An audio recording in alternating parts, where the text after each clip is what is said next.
Hi, I'm PJ the GM for Edge of Legend, and this is what you missed on Edge of Legend episode 28.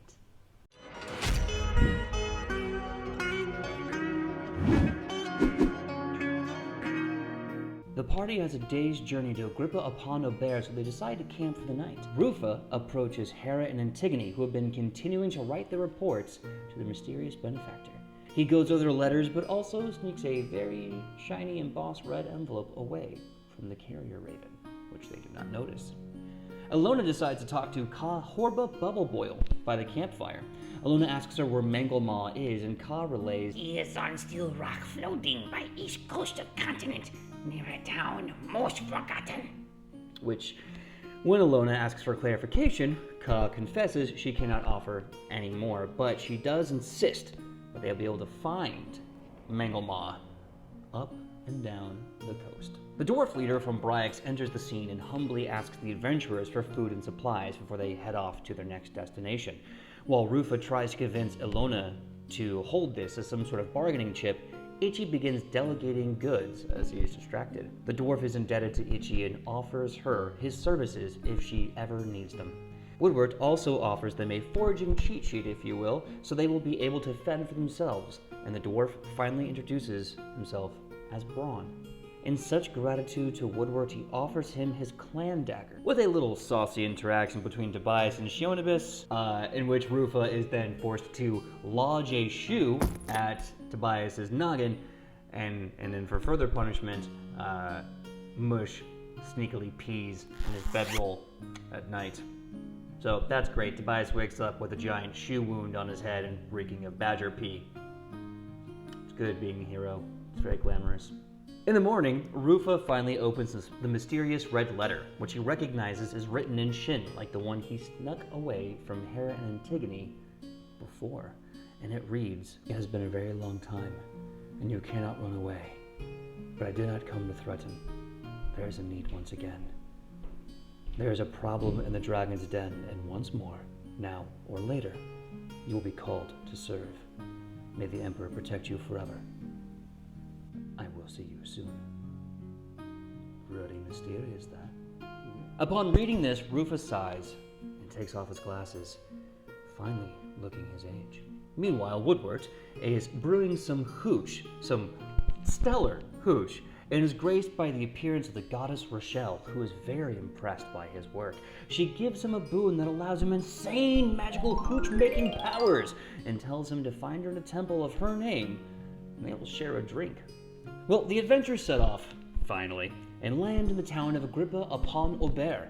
Ilona, Rufa, and Ichi decide to head to Isuos, while Shionibus and Woodward decide to head to the local tavern, the Type and Pint. Rufa and Ichi announce that Ichi will be having a fight the next day to the crowd, but then all of a sudden, Ilona notices a Shuni investigator and his catfolk assistant.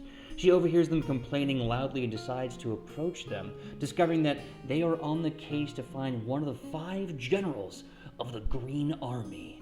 Rufa rushes over, elated, because the investigator is of some renown in his ability to pull from him that the general that they are looking for somewhere in town. With this information, they part ways and officially head to Isuos. Meanwhile, Shionibus and Woodward are at the Type and Pint, partaking some exotic drinks.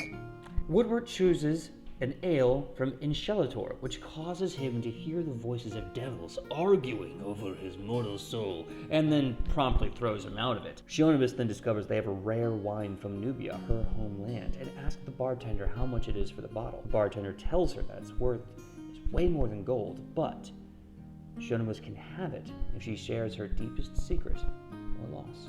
Shionibus concedes, but writes the letter in Orcish so that the bartender cannot read it. But then the bartender comments that the writing is similar to the orc that they have in the private room in the back. When Shionibus confronts her about this, the bartender says she can't remember anything about him other than he asked to be left alone. Shionibus hops over the bar and with some trepidatious directions from the bartender, goes to find this orc. Back at Isuos, Ilona fills him in on all that's been happening since they last saw him, including what the dwarves of Bryax told her about the disembodied orc. Isuo explains that the disembodied is a very serious insult that orcs bestow upon their own kind when they do not embody all of what an orc is. For to be disembodied is not to be an orc at all. When Ilona describes the orc further, Isuo says he must return to the back, but before they leave, they must take Joey off his hands. He cannot have him anymore. With the sadness in Ilona's eyes, Isuo then offers to imbue her and Rufus' weapons with the runes they received from the king's cave, which he does and offers Ilona some inspiring words. Snap back to the type and pint, Shonimus has discovered the secret chamber of the mysterious orc. When she enters the room, she immediately recognizes his description as the disembodied orc from Bryax and one of the 5 generals of the Green Army. Upon seeing her, he calmly tells her that she is not supposed to be there, and intimidatingly relays his name, Geb Zebel. And that is where we end episode 28 of Edge of Legend. Make sure to tune in 8 p.m. Pacific Standard Time every Wednesday on Nat20 Productions Official on Twitch to catch the newest episodes of Edge of Legend as they happen. Look forward to seeing you there and chat as become legends right along with us. Legends together. Until then, thank you for watching. See you same Nat time, same Nat channel.